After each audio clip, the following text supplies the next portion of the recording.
Everyone, it's Sister Garver. I just wanted to make a quick video here on chapter 4 and kind of go over some of the concepts that are in the chapter. So the text kind of goes over the value of developing a self-management system.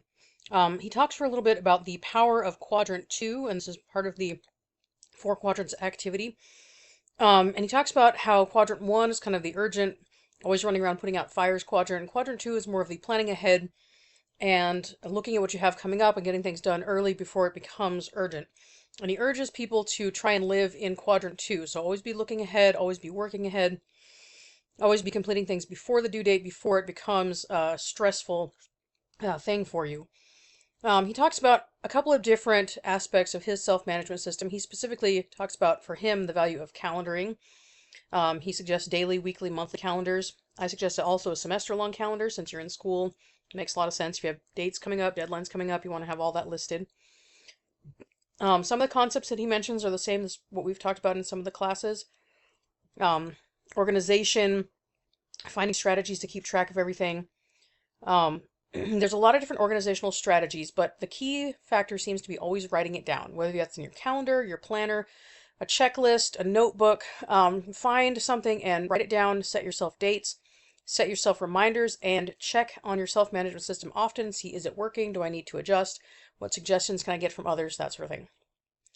Okay, he also talks about using this organizational system to plan out your life. And he's specifically talking mostly about career, but this works for a lot of other things as well.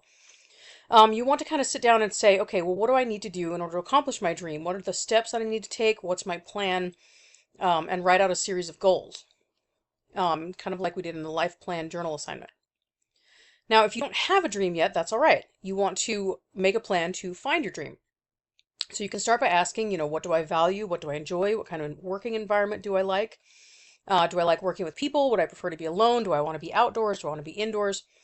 Do I want to care for people? Do I want to, you have to think about that.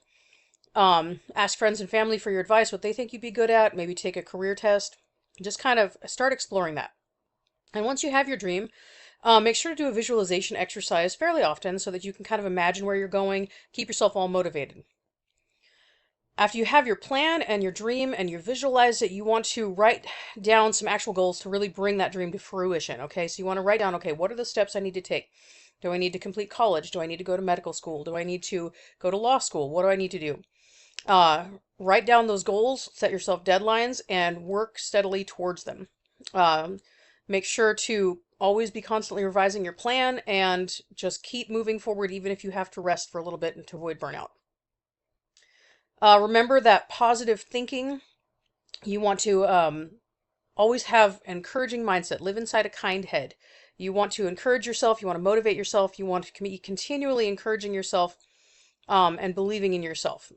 If you don't believe in yourself, it's going to be much, much harder for you to accomplish your goals. Not that you can't. You can, but you might want to work on changing that mindset to help you keep moving forward.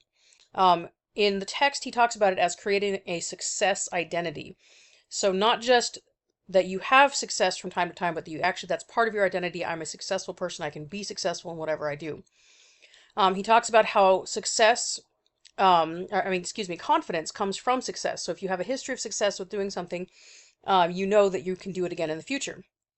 So sometimes that takes extra work. He gives an example of a young lady who was trying to take a grammar course and she had to work hard on that, go to the tutoring center over and over again, but she finally got it.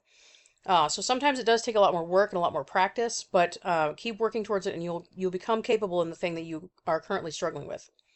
The other thing I'd like to say as far as positive thinking is don't discount the positive. So don't look down on your success. Don't discount your success. You want to look back on your history of success and say, here's where I've done well. I can continue to succeed in the future. And that'll help you build that success identity that he mentions in the text. Overall, you have the power. You are able to make your dreams come true. You want to figure out what your dream is, make a plan, and go out and get it. And don't let anything stop you. If you fall, just get right back up. So, okay, that's kind of the overview of the chapter. I hope this is helpful to you. Please let me know if you have any questions, and have a great week.